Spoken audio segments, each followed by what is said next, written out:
Our next guest recently announced his retirement from professional rugby sevens after representing Ireland in last year's Olympics. Here to reflect on his career and tell us what's coming next is former Ireland Sevens Rugby player Jordan Conroy. Thank you so much for coming in today. Hello, you're very welcome. Lovely to see you. It's nice to be back. It's nice to be back. So what are you up to? Tell us.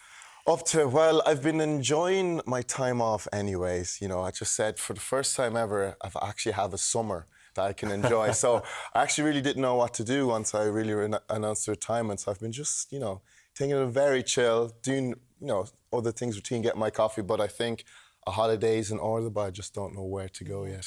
You hung up the boots after a decade on the national team. What prompted that? It's funny to say, you know, when people say, oh, happy retirement and everything, it's just very weird to hear, you know, at the age of 31. What made me hang up the boots? Obviously, you know, under some circumstances, you know, the Sevens programme got, you know, pulled the plug on it, which is very unfortunate.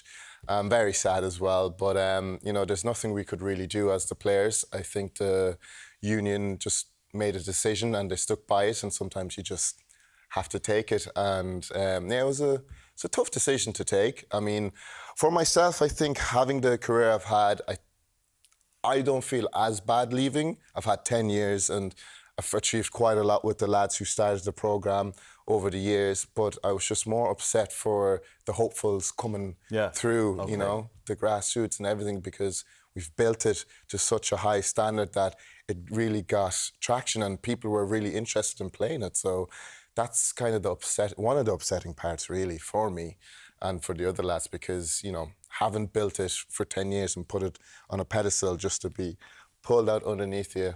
That was a bit of a tough one to take. Bit of a slap in the face. Yeah, a sideswipe, a real slap in the face. And everybody was surprised to hear, because, well, they've been to 2 Olympics, come on. I know, and that's the funny thing. We've gotten second in the World Series and then onto the Tokyo or Paris Olympics, got 6th there, and then a year later it's gone. So that's the really weird part about it. And we've been looking for answers and we didn't really get a straight answer. That was another frustrating part when they had meetings. It's like, why?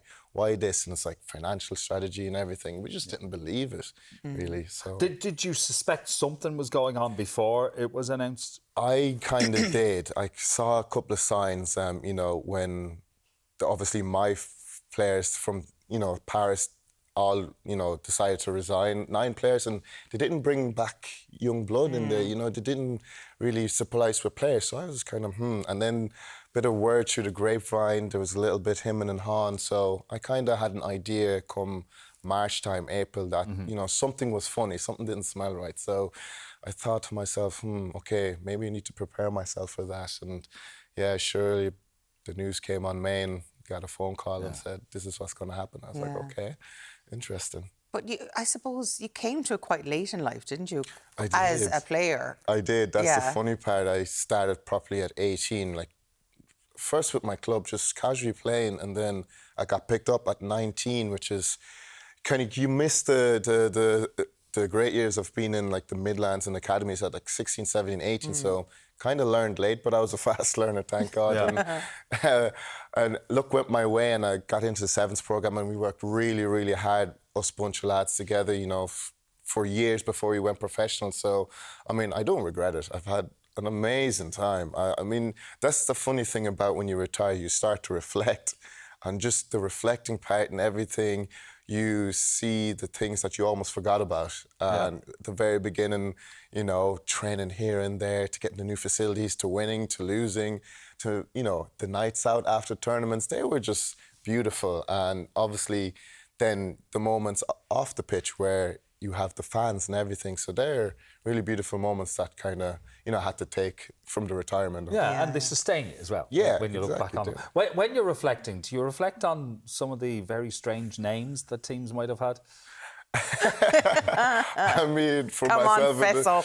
Now I have to think back. I don't know. Well, we were told that one of the first team names was Victoria's Secret. Secrets. I mean, why? So, I don't know. I thought we just saw little young models. We were like 20, 21, and we're all wearing pink and blue. And, you know, I think one of the lads came up with it, and I don't know why, but yeah, Victoria's Secrets, and we had like the legs as a logo, you know, and heels and everything. So, yeah, they were a fun time. times. That was my first introduction to actually playing sevens, and we won it that year too. So Okay. Victoria's I mean, Secrets won. Victoria's Secrets won. I don't know if it was the name or us. So yeah. It worked. But I'd say the camaraderie and the crack you have within a team is second to none. Yeah, that's one of the things you miss and always take for granted, you know. But when it's over, you really kind of go back, and we were young lads. We were like 22, 23, and we all grew up together, and we're in our 30s now, and it's just so funny to see the, you know, the trajectory we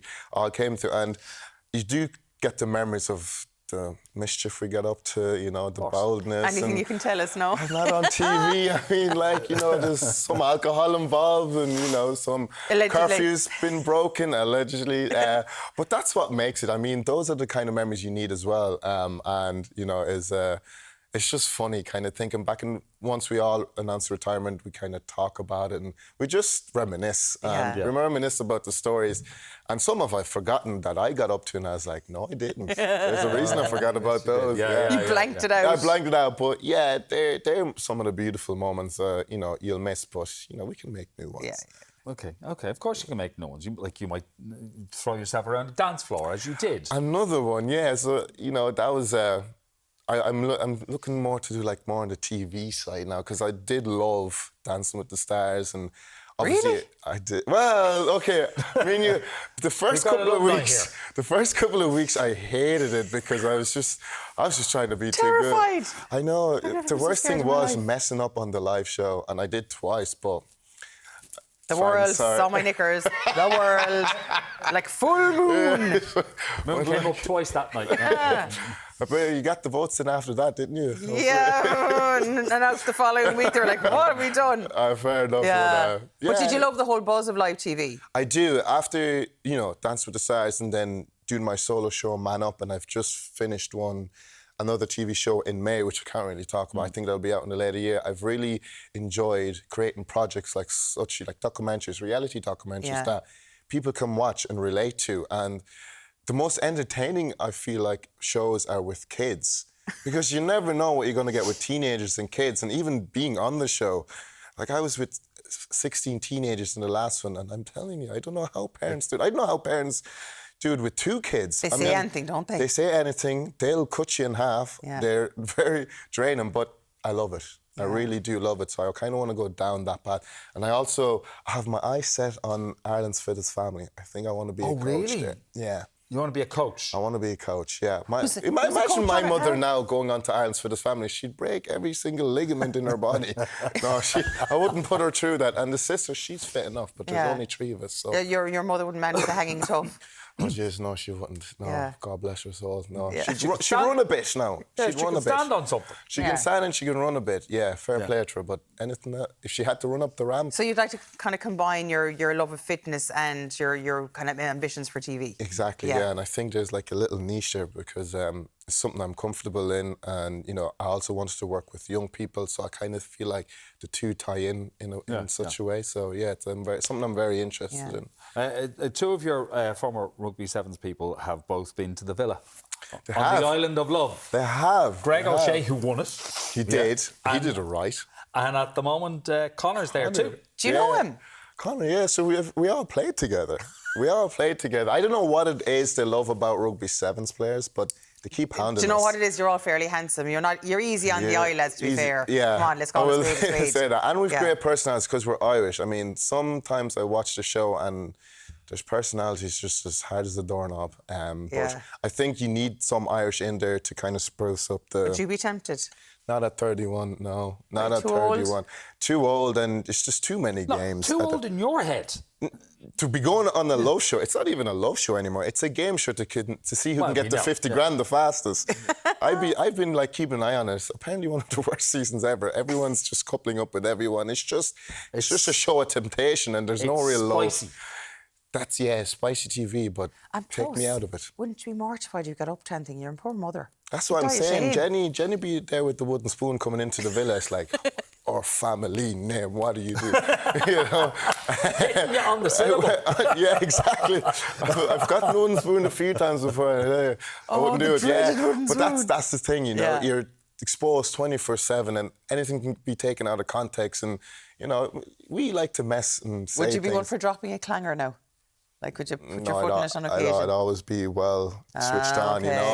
Okay, I'm a yeah. man for the camera. I know where they are. Like, you've seen my celebrations. I'm always switched on. Oh, so we know. I know. But just before we wrap up, you would actually check out where the cameras were and give the old wink and a smile. 100% before I get onto pitch, or you Go know, on, do a do it little now. walk on. So like, I know there's like 3 different cameras, but that's my camera there, and so I'll Hey. just look into it, and then I'll Who's see Steve? myself on a big screen and be like. You know, it's just You're a gas man, I'll give you that much. Oh, Jordan, Jordan, great to see you. lovely to It's been chat always to you. special to be back. And best wishes to your mum and your sister. yeah, God help them. God, listen, good luck with the TV career. you We very know much. you're going to be a great success.